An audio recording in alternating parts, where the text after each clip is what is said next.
Okay, in this video I want to go over the various cases we've seen here in Chapter 3 dealing with linear homogeneous systems of two equations, two unknowns, two differential equations. What we've seen is the eigenvalue and eigenvector approach, and up at the top here we've got the component form of the system on the left, and we've got the corresponding matrix form of our system on the right hand side here. All right, and we've seen in our previous work that if we can find two linearly independent solutions, then we can build the general solution using linear combinations of such. So if y1 and y2 individually are linear combination or are linearly independent solutions to our system, then this linear combination, and a linear combination, remember, is sums of scalar multiples. So a scalar multiple k1 times the first function y1 plus another scalar multiple k2 times the second solution y2 will give us a general solution to our system. All right, now we're going to break this down into all the possible cases. All right, and what we've seen is by finding the eigenvalues, we're always ending up solving a quadratic equation, and I'm just going to write the quadratic equation that we end up always solving on here. It's lambda squared. It turns out it's minus a plus d lambda plus AD minus BC. Now you don't have to remember that whatsoever, but we always end up solving that equation where we're setting that equal to 0, and that's giving us either two real valued solutions, and that's what case 1 is going to be, two distinct non-zero eigenvalues, or we've seen complex solutions, and we're going to deal with the other two cases where one of them is 0, one of them is non-zero, and then the last case will be where we had a repeated eigenvalue. All right, so case 1 we looked at, and we were led to the eigenvalue eigenvector condition by looking at linear systems, looking at systems that had straight line solutions, and then that forced us to look for solutions of the form y of t. All right, the vector y of t equaled e to, well, a scalar function of t times a fixed vector v. All right, and it turned out that that scalar function g of t in the front there, we had to have to be e to the lambda t, all right, as a condition. All right, but by looking for straight line solutions of the form g of t times a fixed vector v, that led us to the eigenvalue eigenvector condition, and led us to that scalar function g of t can't just be any old function in the front. It's got to be e to the lambda t for these linear systems. All right, so in our first case, we looked at where we had real non-zero eigenvalues, and they were not equal to each other. So they're distinct, and they're not, neither one of them is 0. If that's the case, and we can find two corresponding eigenvectors, let's say v1 and v2, corresponding to lambda 1 and lambda 2, then we can build two linearly independent solutions, e to the lambda 1t times the vector, fixed vector v1, e to the lambda 2t times the fixed vector v2. They're each solutions whose graphs lie on straight lines, right, approaching or going away from the origin, and the general solution is therefore a linear combination of those. Okay, and what we're also going to look at in these videos is what's the end behavior, what's the long run behavior. So what we're going to ask ourselves is this question, and see if we can answer it in each one of these cases. What's the limit as t goes to infinity of our solution? So what's the long run behavior? What's the end behavior? All right, and this, as it's indicated on the document here, that's completely determined by e to the lambda 1t and e to the lambda 2t. It's completely determined by the eigenvalues. All right, so again, long run behavior, we're interested in this question, the limit as t approaches infinity of our vector valued solution y of t. All right, now there's three possibilities. All right, when you have distinct real non-zero eigenvalues, the first possibility is that both of them are negative, and if that's the case, then e to the lambda 1t and e to the lambda 2t are both exponentially decaying functions, so they're both going to approach 0 as t approaches infinity, and therefore, since we're multiplying those by fixed vectors v1 and v2, we're going to be approaching the origin. All right, so our solution in this case is going to approach the origin. Okay, or we could write that as the 0 vector. All right, so that's case 1. Case 2, or well, not case 2, but the second possibility in case 1 is that both of them are positive. Well, if both of those are positive, then e to the lambda 1t and e to the lambda 2t approach infinity. All right, so our limit doesn't exist. All right, so in the first case, if they're both negative, we saw that the origin is what we call a sink equilibrium solution. If both of them are positive, we call that a source equilibrium solution. If one is negative as one is positive, then we'd have e to the lambda 1t will approach 0, but e to the lambda 2t, if that's positive, lambda 2 is positive, that'll approach infinity. And therefore, our limit may or may not exist. If you're on one of the straight line solutions and you're on the one with the negative eigenvalue, it'll approach 0. Otherwise, the limit will not exist.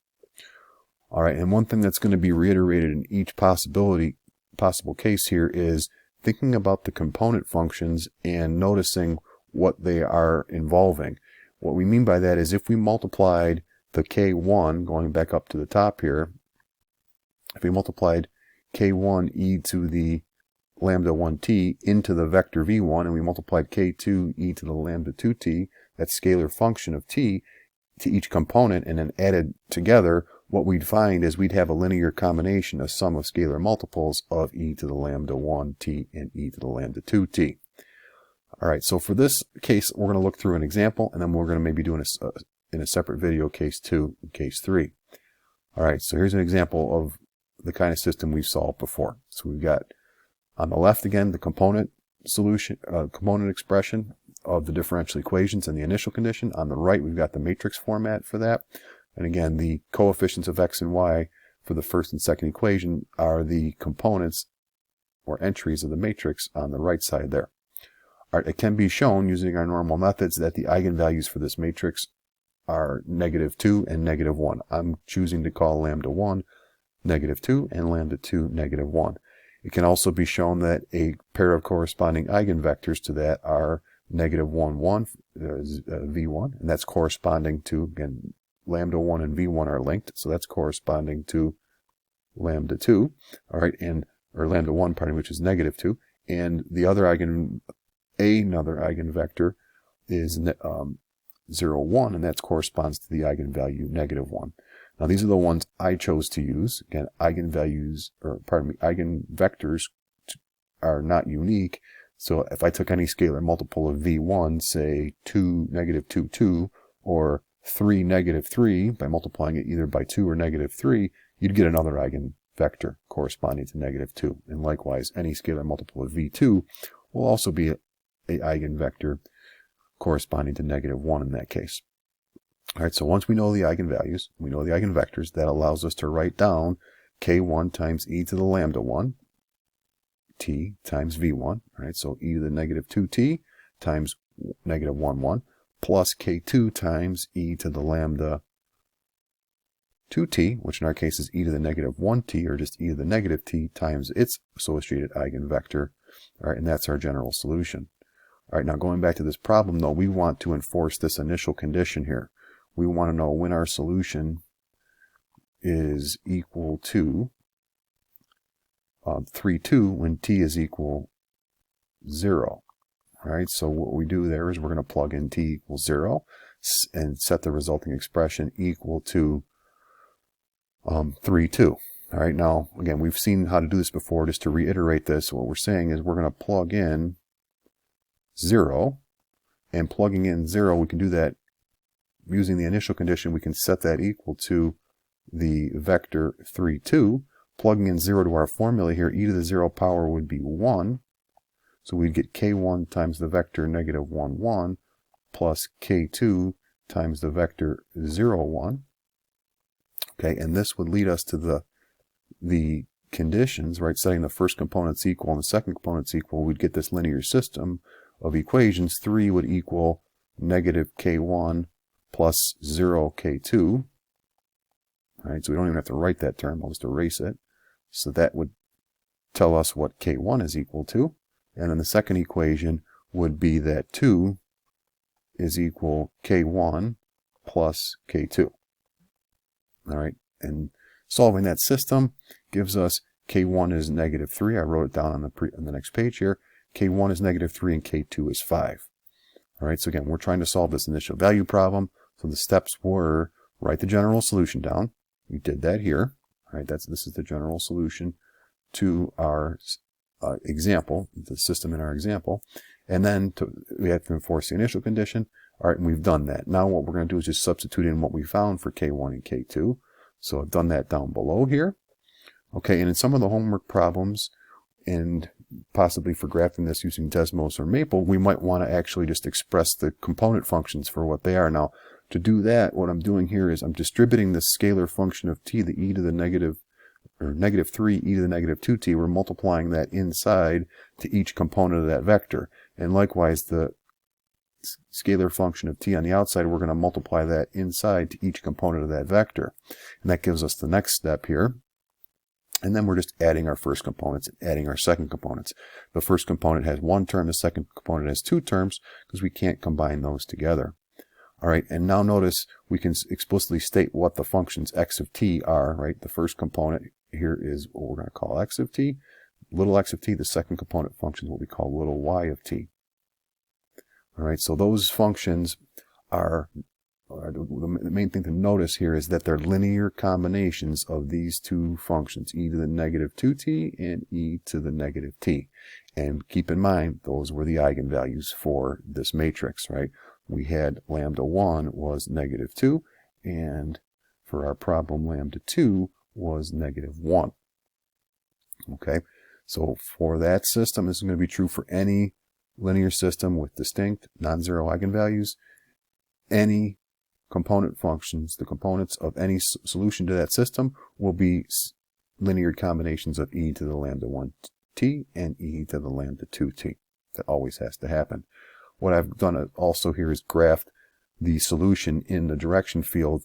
All right, notice it takes on the appropriate initial condition, which I've since forgot what that was. It was 3, 2. All right, so I'm just going to draw that point on the graph. So this is containing the point 3, 2. All right, that's our t value. That's the point corresponding to t equals 0. All right, to the time value t equals 0. And notice what happens. It sucks in towards the origin. As t goes to infinity, all right, we're going to get closer and closer to 0, 0. We can explicitly see that by looking at our formulas. If we look at x of t and y of t, we've got x of t is 3 times e to the negative 2t. That certainly approaches 0 as t approaches infinity, as t gets larger and larger. Similar for y of t. All right, in this case, we've seen that we've called the origin 0, 0, which is the only equilibrium solution for this system, a sink type equilibrium solution. Okay, so that's it for this video. We're also going to look at the complex case, and which we've covered before, and also then discuss the remaining two cases.